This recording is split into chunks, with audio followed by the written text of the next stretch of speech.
All right. Hey guys, so I have one written up here and it is 3 up from the bottom. I know our numbers got cut off here. So let's go through. First thing, what are all my possible zeros? And in this case, it doesn't give us an actual zero. So we're going to have to use our possible zeros to come up with a factor. So possible zeros, what are our P's and Q's? We'll put P over Q, right? Everything's plus or minus and a curly bracket. So the numerator is the constant number, which is also the y-intercept, which is this negative 12. So everything, we need to do our factor rainbow, everything that goes into 12 evenly. Whoops. Let's try this again. Everything that goes into 12 evenly.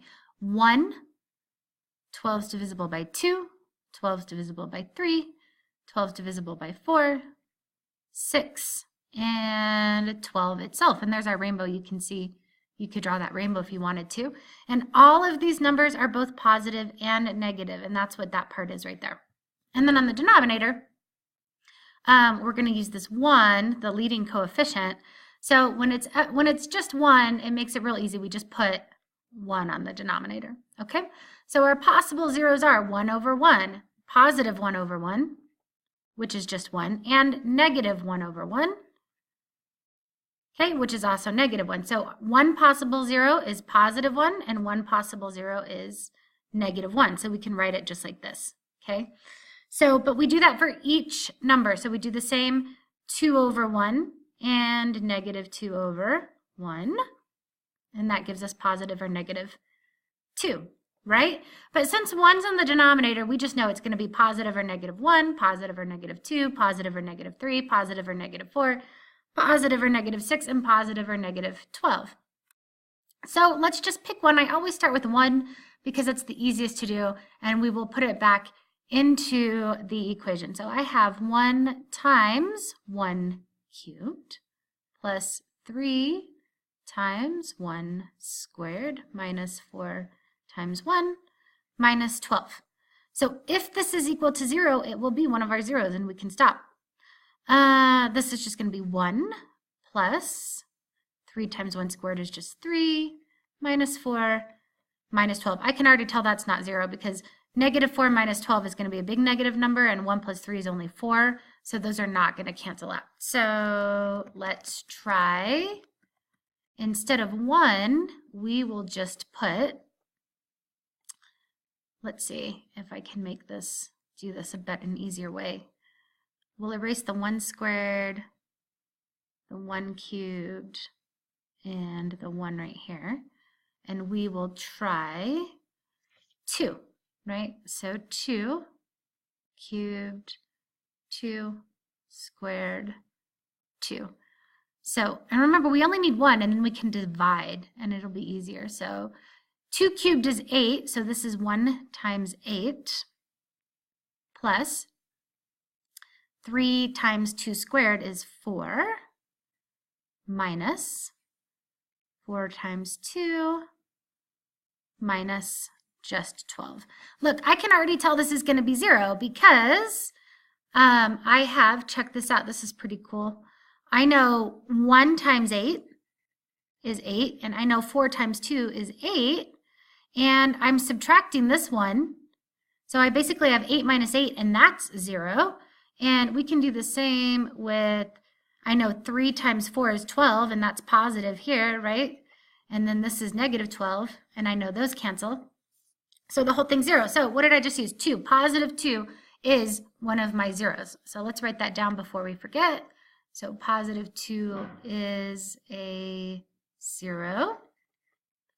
Okay, and now I'm going to erase this over here.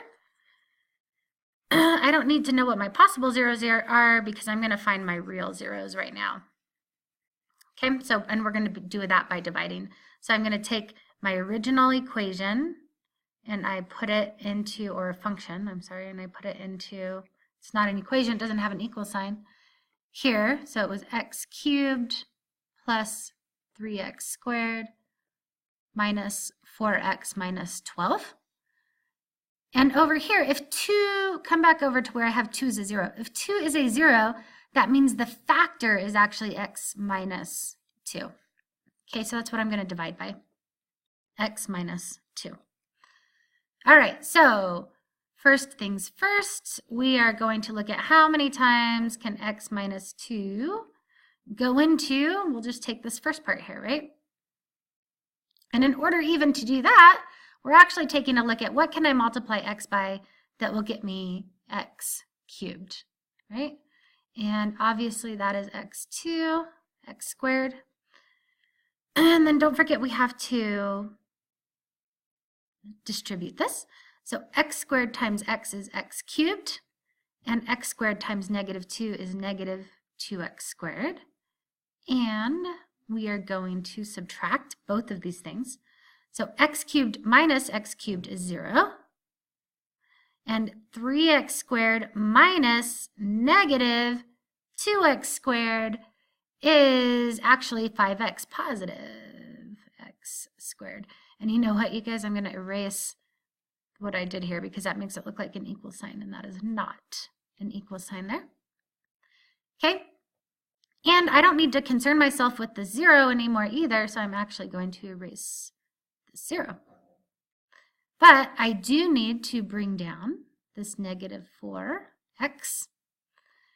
And what number can I multiply x by that will give me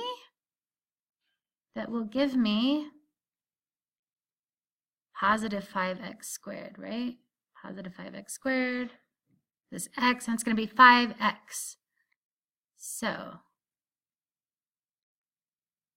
positive. Because positive 5x times x, I want to make sure you're understanding where I'm multiplying things. So I'm taking, I need another color. How about this orange? I'm multiplying 5x times this whole thing, x minus 2. Okay? Look at those colors are becoming funny. So 5x times x is 5x squared. And don't forget we have to distribute it. 5x times negative 2 is negative 10x. Then we have to subtract this entire thing. So 5x squared minus 5x squared is 0.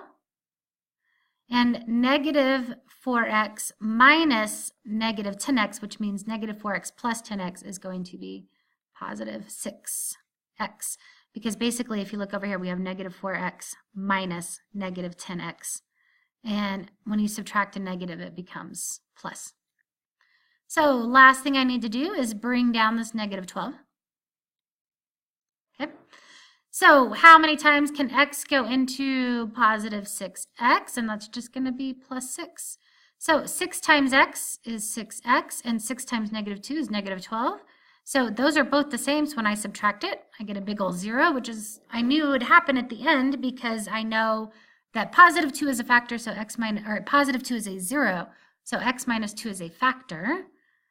And if it's a factor, you don't have a remainder. So now what do I know? I know that my divisor, x minus 2, times my quotient, x squared plus 5x plus 6, will give me my dividend, or my original function in this case. But look at this, I can still factor this. So what I know is x minus 2 times, and here I'm looking for two numbers. The shortcut, only if this is 1, and these are easy to do, is two numbers that add up to be 5 and multiply together to be 6. And I know that that is 2 and 3. So I have x and everything's positive there, x plus 2 times x plus 3. So I now have all of my factors, right? I have, let's see, factor 1, factor 2, and factor 3 here. But I still do not have my zeros. My zeros are, what number do I make x that makes this 0? Hence the word 0, right? And that's going to be, my first one is going to be positive 2. And here, my second one is going to be negative 2. And here, my third one is going to be negative 3, because negative 3 plus 3 is 0. Negative 2 plus 2 is 0, and positive 2 minus 2 is 0. So what does that make? What does that make our graph look like? And you guys, if you do a little sketch of a graph for me on this test, I'll give you an extra credit point. So, and I'll also know if you watched this because you would know to do that. So if I'm just sketching this, I have to look at the original function, and I can find that there's a y-intercept at negative 12, the only number without a variable. So let's just put that down here. I know that this is a positive function, so I know my end behavior on this side is going to go up. Now I just need to find my zeros. Positive 2, negative 2, and negative 3. Okay, and I know it comes here because it's positive. This side goes down and this side goes up, and so we've got to go through this 3 up. Oh, that was terrible, you guys. I'm sorry. And then down through the 12, and then back up through the 2. Okay. And then I guess, this doesn't need to be over here. I want to redo this. How about we do it this way? Oh, you guys, this might be even worse. But you know what I am saying, right? You can check that on the calculator. You could just graph this part and find the zeros, checking only on the test. You have to prove algebraically that you know this. So I have one more video, and that is going to be factor by grouping, although you can always, always, always factor by division. That's up to you.